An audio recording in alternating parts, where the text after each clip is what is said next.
بسم الله الرحمن الرحيم يا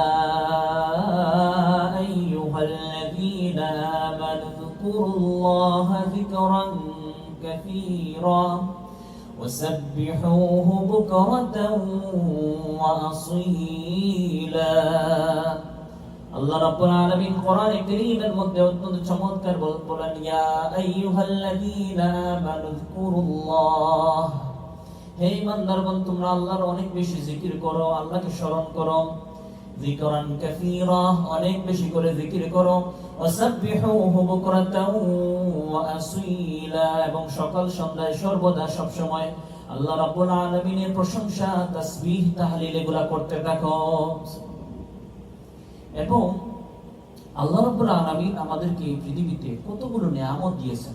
আল্লাহ কোরআনে ঘোষণা করতেছেন ওয়া ইন তাউদ্দু নিয়ামাতাল্লাহ লা তুহসুহা, তুমি যদি বান্দা আমার নিয়ামতের জিনিসগুলো গণনা করতে চাও যে কতগুলো নিয়ামত আমি পাইছি, তাহলে এটা লা তুহসুহা, তুমি গণনা করেও শেষ করতে পারবে না।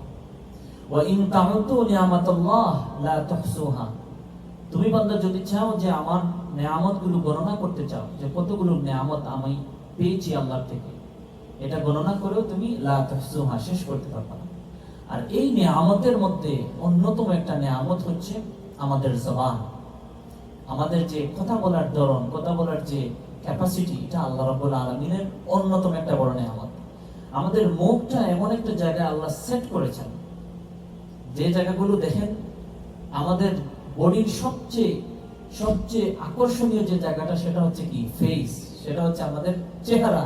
এই চেহারার একদম সেন্ট্রালে আরো 32টা দাঁতের দিয়ে প্রোটেকশন দিয়ে আল্লাহ রাব্বুল আলামিন আমাদের মুখটা সেট করেছেন, যেখানে আমরা কথা বলি, আমাদের কথাগুলো বের হয় জিহ্বার মাধ্যমে, দাঁতগুলোর সংস্পর্শে। আল্লাহ রাব্বুল আলামিন এত সুন্দরভাবে এটা সেট করেছেন, আমাদের জবানটা এত চমৎকার জায়গায় সেট করেছেন। এই জবানটা হইতে পারতো না, পিছনের দিকে দিলেও তো আল্লাহ পারতেন, চাইলে তো পারতেন পিছনের দিকে, যদি আমাদের পিঠের দিকে জবানটা দিয়ে দিতেন, আমরা কথা বলতাম সম্মুখে, কিন্তু দেখা যেত আওয়াজটা ওইদিকে যেত, সাউন্ড বক্সটা ওইদিকে থাকতো। আপনারা যখন এখানে বসেন, সাউন্ড বক্সটা তো আমাদের দিকে, এই যে দুইটা সাউন্ড বক্স আছে, যদি এগুলো অন্যদিকে থাকতো তাইলে কি হইতো, একটু বেখাপ্পা লাগতো, একটু অন্যরকম লাগতো। কিন্তু দেখেন আল্লাহ রাব্বুল আলামিন কত সুন্দর করে আমাদের জবানকে সেট করে দিয়েছেন। এবং আমাদের বডি ফাংশনটা, আমরা যখন কোনো কিছু, মুফাসসিরিনে কেরাম বলেন, আমরা যখন কোনো কিছু স্মেল করি, কোনো কিছু গন্ধ নেই, যখন গন্ধ নেই তখনই বুঝতে পারি যে এটা সুস্বাদু কিনা, এটা খাবারের উপযুক্ত কিনা, তারপরে আমরা মুখে নেই। যদি আমাদের নাকটা অন্যদিকে থাকতো, তাহলে আমরা কিভাবে এটার গন্ধ নিতাম, স্মেল নিতাম, তারপরে এটা খাইতাম। তাহলে আল্লাহ রাব্বুল আলামিন ফাংশনগুলো কিভাবে করে দিয়েছেন।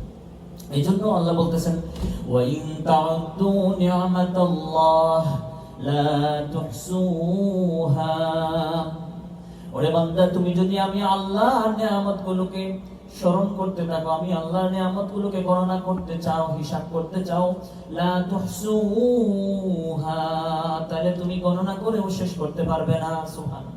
এজন্য আল্লাহ রাব্বুল আলামিন আমাদেরকে জবান দিয়েছেন, আমাদেরকে কথা বলার যে এবিলিটি যেটা, সেটা দিয়েছেন। এজন্য রাব্বুল আলামিনের দরবারে আমরা একবার শুকরিয়া আদায় করি, আলহামদুলিল্লাহ। কারণ ওই জবান দিয়ে তো আমরা শুকরিয়া আদায় করতেছি, জবানটা আল্লাহ আমাদেরকে দিয়েছে।